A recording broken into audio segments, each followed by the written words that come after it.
आप दिन में कितनी बार कुछ करना चाहते हैं लेकिन नहीं करते? नहीं, क्योंकि सोचते हैं लोग क्या कहेंगे। अपना ओपिनियन शेयर करना चाहते हैं लेकिन चुप रहते हैं क्योंकि कहीं कोई नाराज ना हो जाए। किसी चीज में नो कहना चाहते हैं लेकिन हाँ कह देते हैं क्योंकि कोई बुरा ना माने। यार, आप अपनी जिंदगी जी रहे हैं या दूसरों की एक्सपेक्टेशंस जी रहे हैं? ये सवाल एक जापानीज बुक ने इतनी पावरफुली आंसर किया है कि दुनिया भर में 35 लाख से ज्यादा कॉपीज बिक गईं। इस बुक का नाम है the courage to be disliked by Ichiro Kishimi और फुमिताके कोगा। 2013 में जापान में आई, 2018 में इंग्लिश में आई। ये बुक एक कॉन्वर्सेशन है, एक नौजवान और एक फिलोसोफर के बीच। नौजवान कंफ्यूज्ड है, अनहैप्पी है, पास्ट की वजह से प्रेजेंट में स्टक है, दूसरों को प्लीज करते करते खुद को भूल गया है। फिलोसोफर एडलेरियन साइकोलॉजी फॉलो करता है, एल्फ्रेड एडलर के प्रिंसिपल्स पे, और उस कॉन्वर्सेशन में जिंदगी के सबसे बड़े सवालों के जवाब मिलते हैं। आज मैं आपको उस पूरी कॉन्वर्सेशन और उस कॉन्वर्सेशन के लेसन्स डिटेल में बताऊंगा। तो कंफर्टेबल हो जाइए और शुरू करते हैं। पहले समझते हैं एल्फ्रेड एडलर कौन थे। ये साइकोलॉजी में बड़े नेम्स में से एक हैं। Sigmund Freud, Karl Jung, Alfred Adler. Freud कहते थे, पास्ट ने आपको बनाया है, चाइल्डहुड ट्रॉमा आज की प्रॉब्लम्स का रीजन है। एडलर ने कंप्लीटली डिसएग्री किया। एडलर कहते थे, पास्ट आपको डिफाइन नहीं करता, आप खुद डिफाइन करते हैं कि अपनी जिंदगी कैसे जिएं। ये एक रेवोल्यूशनरी आइडिया था। Freud versus Adler. Simple example, एक इंसान घर से बाहर नहीं निकलता, एंग्जाइटी है उसे। फ्रॉइड कहेगा, बचपन में कुछ ट्रॉमा हुआ होगा, वो वजह है। एडलर कहेगा, वो बाहर नहीं निकलना चाहता, इसलिए एंग्जाइटी उसे एक्सक्यूज की तरह यूज कर रहा है। यार, ये हार्श लगता है, लेकिन एडलर का पॉइंट ये नहीं था कि आप गलत हैं।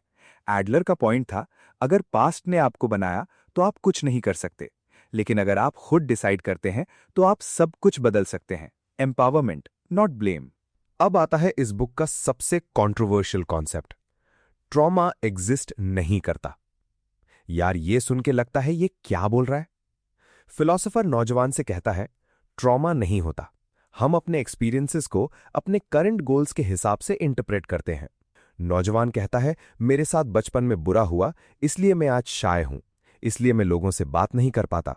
फिलोसोफर कहता है, नहीं, तुम लोगों से बात नहीं करना चाहते, क्योंकि अगर तुम बात करते और वो रिजेक्ट करते तो वो दर्दनाक होगा। तो तुम्हारा माइंड ने एक एक्सक्यूज क्रिएट किया, मैं शाय हूं बचपन की वजह से। ये तुम्हारी चॉइस है, कॉन्शियसली या अनकॉन्शियसली। यार, ये सुनता बहुत हार्श है, लेकिन एडलर का डीपर मैसेज ये है, अगर पास्ट कॉज है तो आप हेल्पलेस हैं, अगर प्रेजेंट चॉइस है तो आप पावरफुल हैं। एडलर आपको एम्पावर करना चाहते हैं, ब्लेम नहीं। मैं सक्सेसफुल नहीं हूं क्योंकि गरीब घर में पैदा हुआ। एडलर कहेगा, नहीं, कलाम भी गरीब घर में पैदा हुए। बैकग्राउंड एक्सक्यूज नहीं है, चॉइस है। अब एक important concept, etiology versus teleology. ये बड़े वर्ड्स हैं लेकिन कॉन्सेप्ट सिंपल है।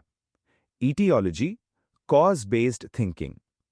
ये हुआ इसलिए मैं ऐसा हूं, पास्ट टू प्रेजेंट। मुझे रिजेक्ट किया गया इसलिए मैं डेटिंग से डरता हूं।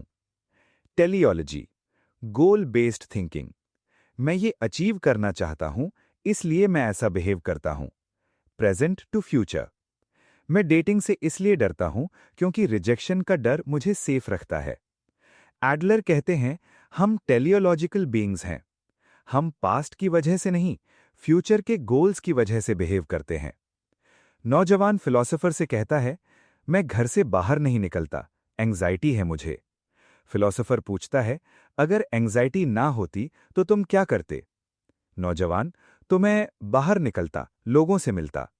फिलोसोफर, तो एंग्जाइटी तुम्हें बाहर निकलने से रोक रही है या तुम्हें बाहर ना निकलने का रीजन दे रही है? दोनों में फर्क है। यार, ये प्रोफाउंड है। हमारी प्रॉब्लम्स ऑफन एक्सक्यूजेज हैं गोल्स के लिए। अब आता है इस बुक का सबसे practically useful concept, separation of tasks. यार, ये एक लाइफ चेंजिंग आइडिया है। फिलोसोफर कहता है, हर सिचुएशन में एक सिंपल सवाल पूछो, ये किसका काम है? Whose task is this? अगर ये तुम्हारा काम है तो तुम करो, अगर ये दूसरे का काम है तो उन्हें करने दो। एग्जाम्पल 1, आपने मेहनत की, अच्छा काम किया, बॉस ने अप्रिशिएट नहीं किया। किसका काम है अप्रिशिएट करना? बॉस का। आपका काम था अच्छा काम करना, आपने किया। बॉस का काम अप्रिशिएट करना, नहीं किया। ये उनकी प्रॉब्लम है, आपकी नहीं।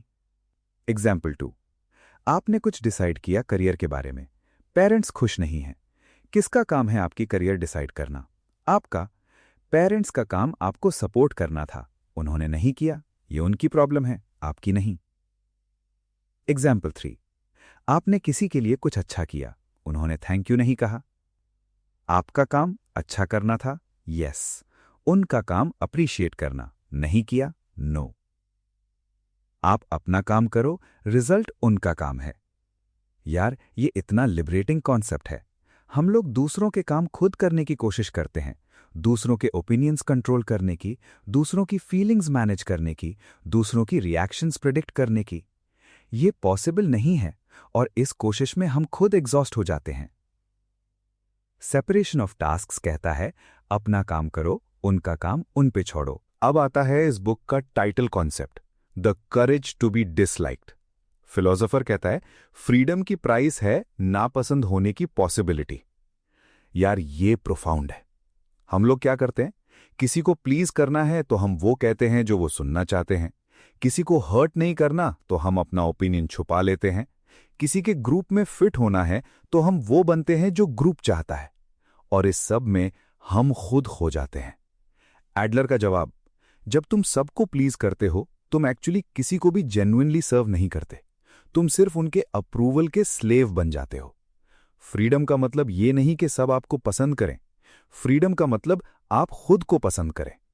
फिलोसोफर कहता है अगर तुम सबको प्लीज करने की कोशिश करो तो तुम किसी के भी रियल यू से कनेक्टेड नहीं हो। रियल कनेक्शन तब होता है जब आप ऑथेंटिक हो, चाहे सब अग्री करें या ना करें। कितने इंडियंस हैं जो वो करियर चूज करते हैं जो पेरेंट्स चाहते हैं, ना कि जो वो चाहते हैं? कितने लोग वो शादी करते हैं जो सोसाइटी एक्सपेक्ट करती है, ना कि जो उनका दिल चाहता है? कितने लोग हमेशा हां कहते हैं क्योंकि ना कहने की हिम्मत नहीं होती?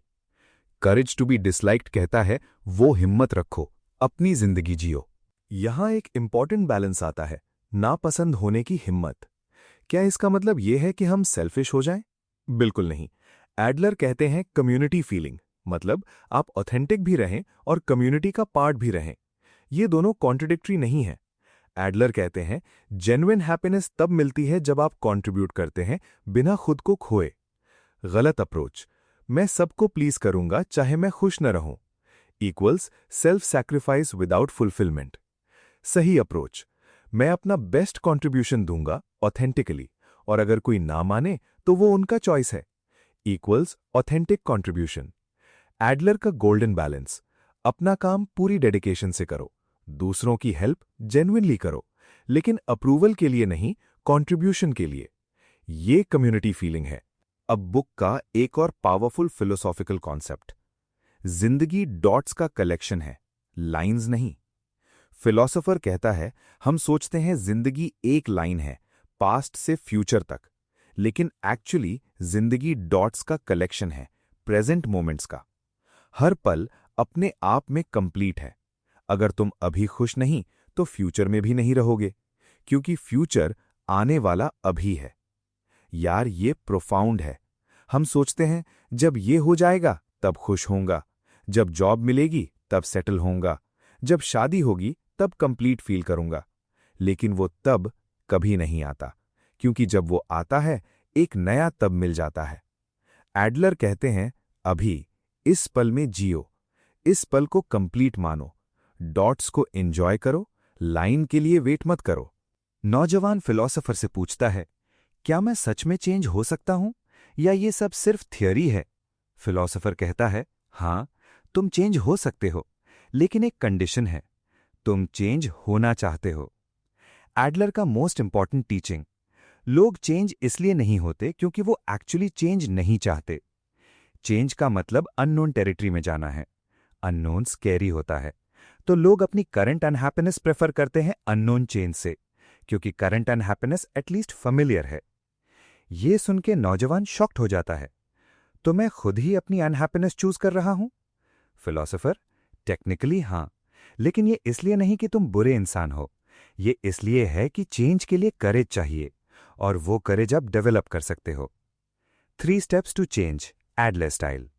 स्टेप 1, एक्सेप्ट करो, मैं ये चूज कर रहा हूं। विक्टिम माइंडसेट छोड़ो। स्टेप 2, डिसाइड करो, मैं क्या चाहता हूं एक्चुअली। अपना गोल क्लियरली डिफाइन करो। स्टेप 3, एक्ट करो। छोटा सा एक्शन, अभी, आज, इस पल, नॉट टुमारो, नाउ। तो यार आज the courage to be disliked से हमने ये सीखा, एल्फ्रेड एडलर पास्ट डिफाइन नहीं करता, आप डिफाइन करते हैं। ट्रॉमा एग्जिस्ट नहीं करता, एक्सपीरियंसेस का इंटरप्रिटेशन आपकी चॉइस है। Teleology, future goals behaviour drive करते हैं, पास्ट कॉजेज नहीं। सेपरेशन ऑफ टास्क्स, अपना काम करो, दूसरों का काम उन पे छोड़ो। Courage to be disliked, freedom की प्राइस नापसंद होने की पॉसिबिलिटी।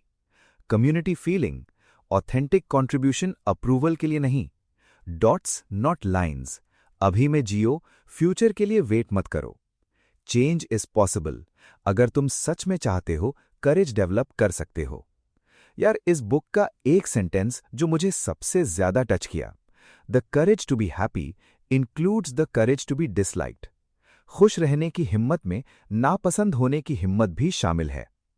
आज से एक काम करो, एक चीज, सिर्फ एक, जो आप करना चाहते थे लेकिन लोग क्या कहेंगे की वजह से नहीं किया, आज वो करो। छोटा हो बड़ा हो कोई बात नहीं, बस आज करो। अगर ये वीडियो हेल्पफुल लगी प्लीज लाइक करो और शेयर करो अपने उस दोस्त के साथ जो हमेशा दूसरों को प्लीज करता रहता है और खुद अनहैप्पी रहता है। ये वीडियो उसकी जिंदगी बदल सकती है। स्टार सब्सक्राइब जरूर करो क्योंकि अगले वीडियो में हम कवर करेंगे एक और माइंड ओपनिंग बुक। तब तक ख्याल रखना अपना। जय हिंद।